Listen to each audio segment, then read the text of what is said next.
relation to Lima, and then in relation to, well, what do we expect therefore also in Paris? What are the kinds of,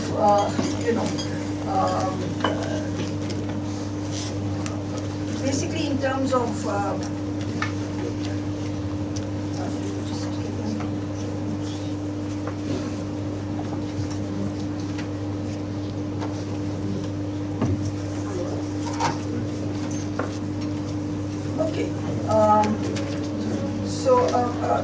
basically in terms of what are those issues which are important for us to take into consideration and which are likely to come up in Lima, and where do we go, onwards to Paris. One of the key things that emerged is that the mitigation target is something that we should not underscore. I mean, it's very important to be looking at the mitigation target in view of the IPCC report, which says that it must be central to our thinking. And although we have been talking about, the urgency of the target, somewhere I think we are losing sight, and in a way, the IPCC synthesis report has brought forward again the issue of urgency of meeting the 2 degrees target. There was some concerns as to how do we go about this. What are the political dynamics that are currently there, which in a way militate against fair negotiations emerging, particularly in terms of the short-term economic interests that most countries tend to have when they are on the negotiating table. And therefore, issues of fairness, issues of justice often get a backseat. Therefore, there is a lot of games that are being played between countries, and therefore that becomes an obstacle and a hurdle towards meaningful negotiations. And that we can see, because if we look at the history of negotiations, we can see that in many ways we have moved backwards. We started with legally binding commitments, but over a period of time, it has become more in relation to pledges. And one of the points that did emerge in the morning discussion was that there is a wide gap between what needs to be done and what is being done. So there's a very wide gap of emissions that need to be, reduced, and what the situation is at the moment.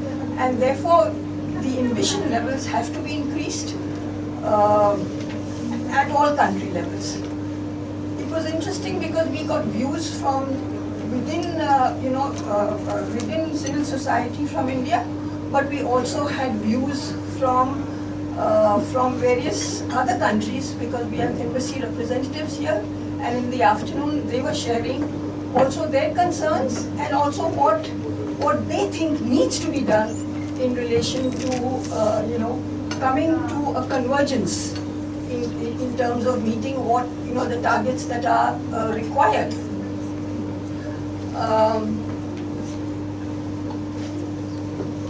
I think that the concern that we have and something that emerged also during our discussion was the Government of India position, and we do feel that as civil society, we do feel that as far as government, we are happy at one level that the Government of India, as we are told, will emerge with the INDC.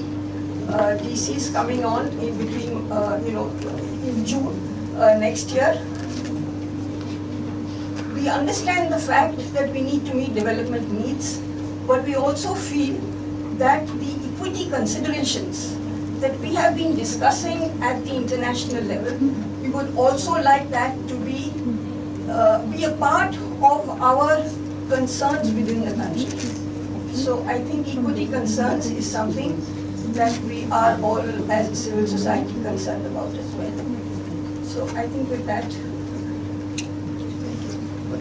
Briefly. Okay, very briefly, just Nafisa has covered almost all, but so basically we also first also discuss the area of contention between the developed and developing countries as such, more specifically say within GCF, IPCC report, ADP, you know, what developed countries are asking, what developing countries are asking in a very binary manner. And then we realized as a group that, you know, it's not so so black and white, it also has shades of grays, because many times the whole permutation and combination of various grouping coming together could be based on the economic interest. But at the same time, the whole issue of science and ethics couldn't be left behind, and that's the role of various actors to bring on board not only the economic interest but also the science and ethics together to work out what would be the best for all the nation countries as such. In terms of the 2015 architecture, we also realized that, you know, there would be various issues, mitigation plus adaptation plus finance, but at the same time there would be one thing very specific which would be core to come to any kind of decision, which would be mitigation as such. So, and then also the whole realization that the whole differentiation based on CBDR and much more nuanced position would be coming further in terms of how the whole fairness and equity is operationalized as such. The group also realized that there could be two approaches. One is the bottom approach and the second is the top down, and as of now it looks more pragmatic that there would be bottom-up approach, which basically means pledges and review, but at given point of time, it's only the pledges. There is no mechanism of review as such, and it's very important for advocacy of action for member countries to come back on the drawing table again and again and look whether, you know, it's below 2 degrees centigrade or not, whether all the pledges are matching to the desired outcome or not. So that would be very important to further go about. We also discussed about the NAMA, which is being operationalized by 2013, and we hope that though there has been more of you know, demand than the provision as of now, but hopefully we would be moving ahead into that. On the intended national determined contribution was also a kind of a discussion point for all of us. And obviously what would be the process and form of INDC, and more importantly whether it includes just the mitigation or also the finance and other adaptation issues also, that is also the group discussed. We also heard that, you know, India would be is looking for a, you know, scientific, maybe you can throw more light on that there would be a study being taken and the results would be coming by December, and we are hoping that there would be some kind of numbers would be placed on table in terms of India's position as such. There were also views that there should be, you know, phasing out of fossil fuel eventually, and eventually probably would mean, you know, hopefully by 2050 as such, and then, you know, more and more of renewables which should be coming into, obviously backed by finance for the developing countries as such. And the group also discussed the pre-2020 commitments, which are really important to further go about, you know, further into 2015 agreement as such. So these were some of the issues which we discussed, and we also had very interesting